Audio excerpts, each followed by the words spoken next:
Members of the United States Congress, thank you very much. And to my fellow citizens, America is back.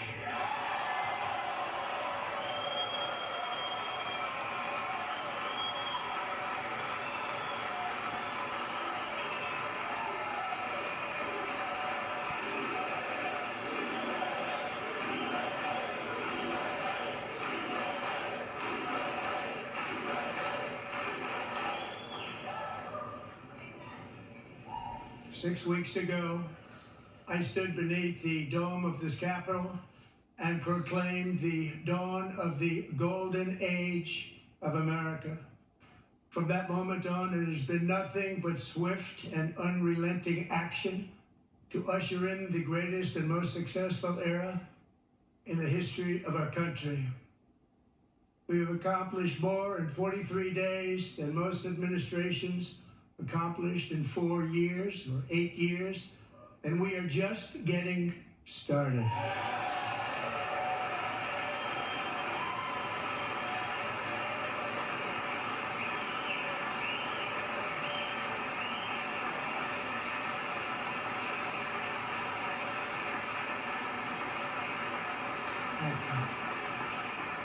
I return to this chamber tonight to report that America's momentum is back, our spirit is back, our pride is back, our confidence is back, and the American dream is surging bigger and better than ever before.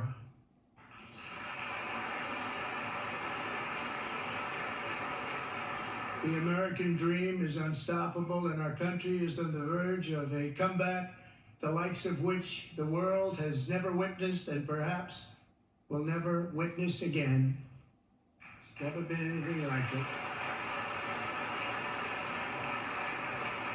The presidential election of November 5th was a mandate like has not been seen in many decades. We won all 7 swing states, giving us an electoral college victory of 312 votes.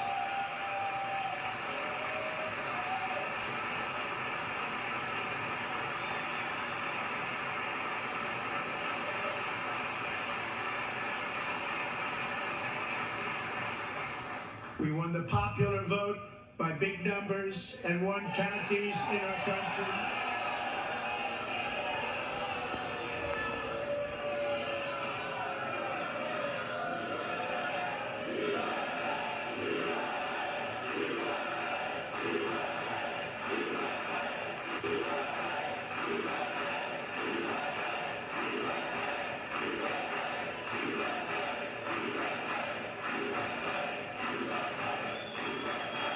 And won counties in our country, 2,700 to 525, on a map that reads almost completely red for Republican.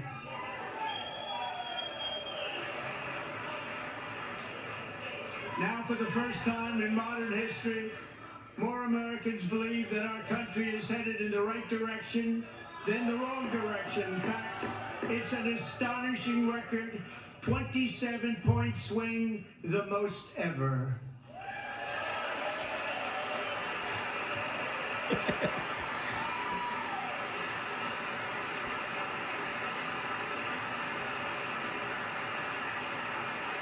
Likewise, small business optimism saw its single largest one-month gain ever recorded, a 41-point jump.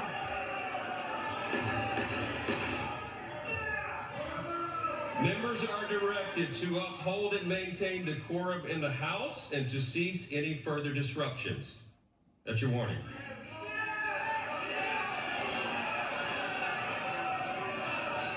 Members are engaging in willful and continuing breach of decorum, and the chair is prepared to direct the Sergeant-at-Arms to restore order to the joint session.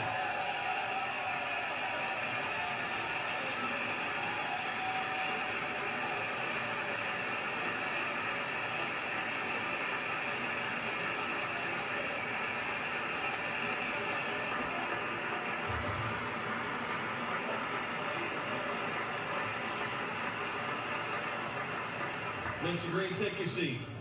Take your seat, sir. Take your seat.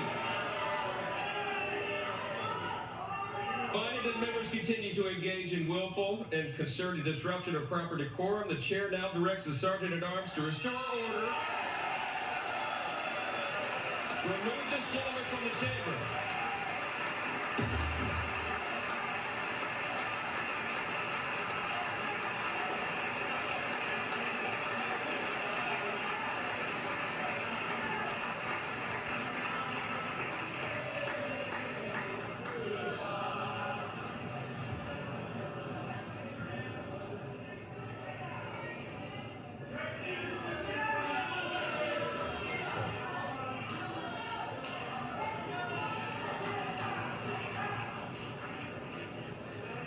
Members are directed to uphold and maintain decorum in the House.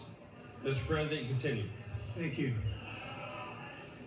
Over the past 6 weeks, I have signed nearly 100 executive orders and taken more than 400 executive actions, a record to restore common sense, safety, optimism, and wealth all across our wonderful land. The people elected me to do the job, and I'm doing it.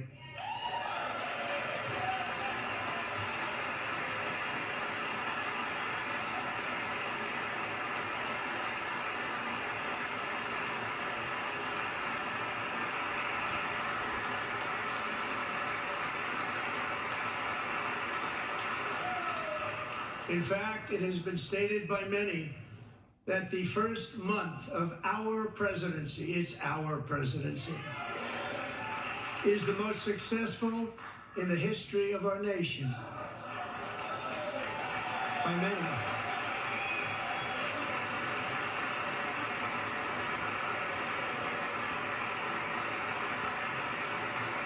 And what makes it even more impressive is that, do you know who number 2 is?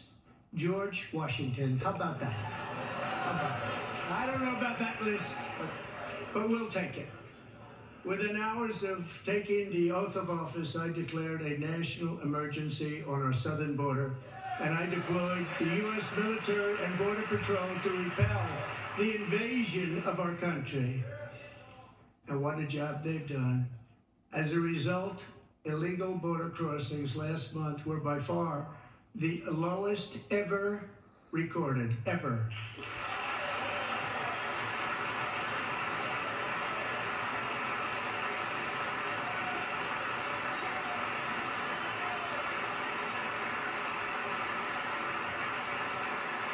They heard my words and they chose not to come. Much easier that way.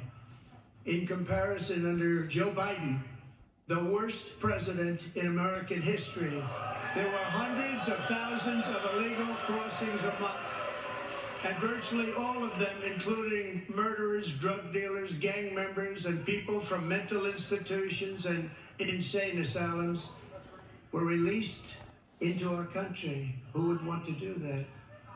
This is my 5th such speech to Congress. And once again, I look at the Democrats in front of me, and I realize there is absolutely nothing I can say to make them happy, or to make them stand, or smile, or applaud. Nothing I can do.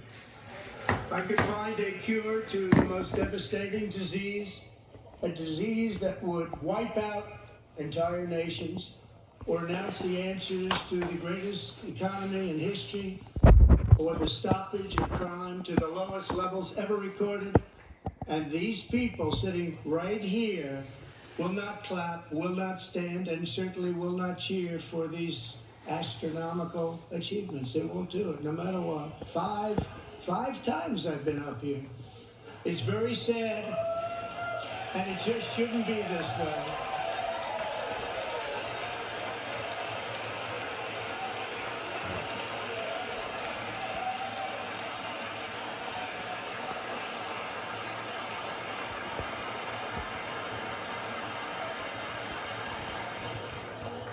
So Democrats sitting before me, for just this one night, why not join us in celebrating so many incredible wins for America?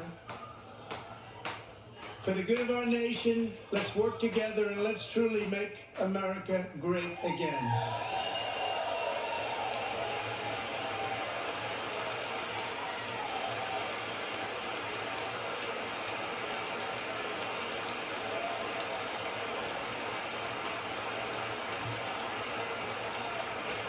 Every day my administration is fighting to deliver the change America needs to bring a future that America deserves, and we're doing it. This is a time for big dreams and bold action.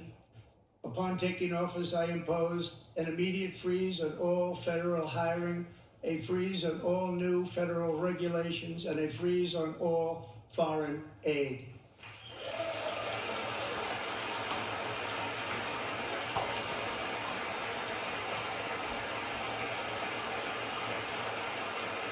I terminated the ridiculous Green New Scam. I withdrew from the unfair Paris Climate Accord, which was costing us trillions of dollars that other countries were not paying. I withdrew from the corrupt World Health Organization.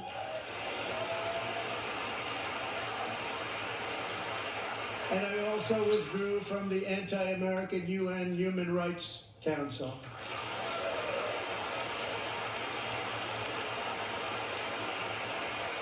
We ended all of Biden's environmental restrictions that were making our country far less safe and totally unaffordable.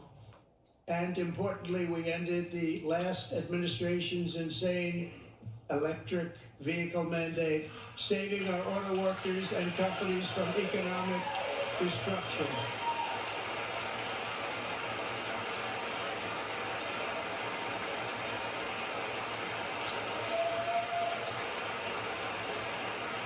To unshackle our economy, I have directed that for every one new regulation, 10 old regulations must be eliminated, just like I did in my very successful first day.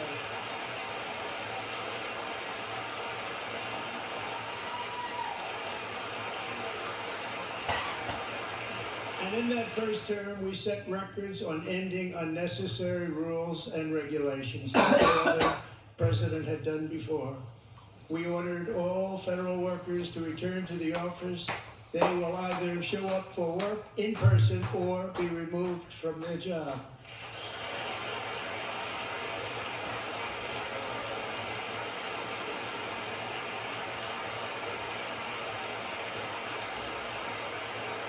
And we've ended weaponized government where, as an example, a sitting president is allowed to viciously prosecute his political opponent, like me. How did that work out? Not too good. Not too good.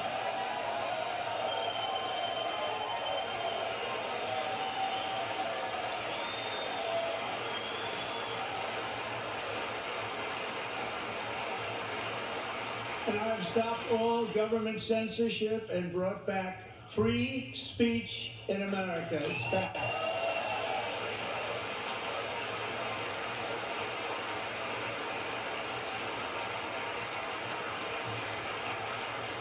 And 2 days ago, I signed an order making English the official language of the United States of America.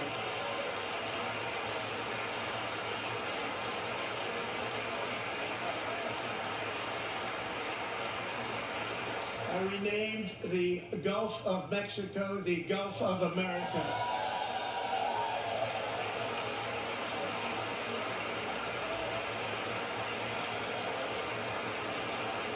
And likewise, I renamed, for a great president, William McKinley, Mount McKinley again. Beautiful Alaska. I love Alaska.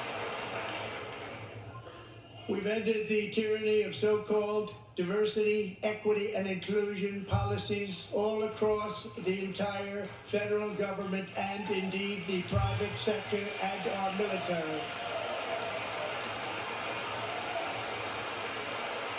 And our country will be woke no longer.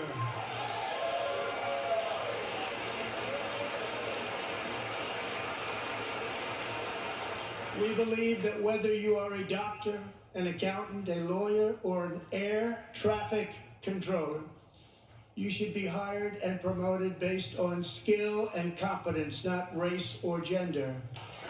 Very important.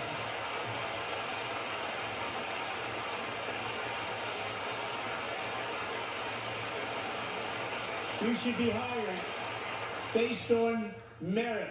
And the Supreme Court, in a brave and very powerful decision, has allowed us to do so. Thank you. Thank you very much.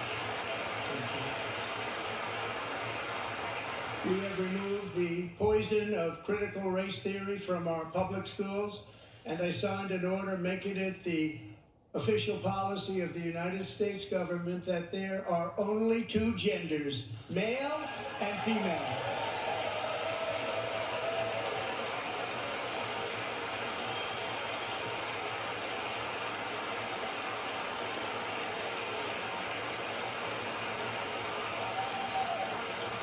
I also signed an executive order to ban men from playing in women's sports.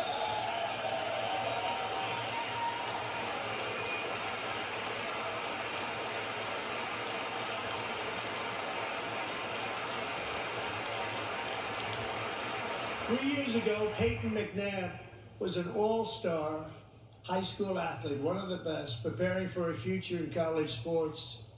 But when her girls' volleyball match was invaded by a male, he smashed the ball so hard in Peyton's face, causing traumatic brain injury, partially paralyzing her right side and ending her athletic career. It was a shot like she's never seen before. She's never seen anything like it.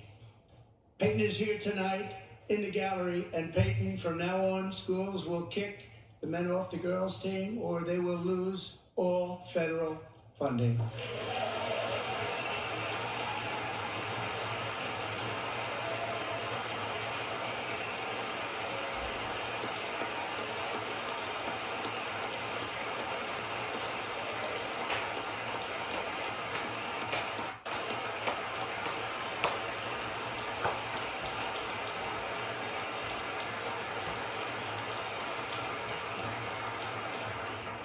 And if you really want to see numbers, just take a look at what happened in the women's boxing, weightlifting, track and field, swimming, or cycling, where a male recently finished a long-distance race 5 hours and 14 minutes ahead of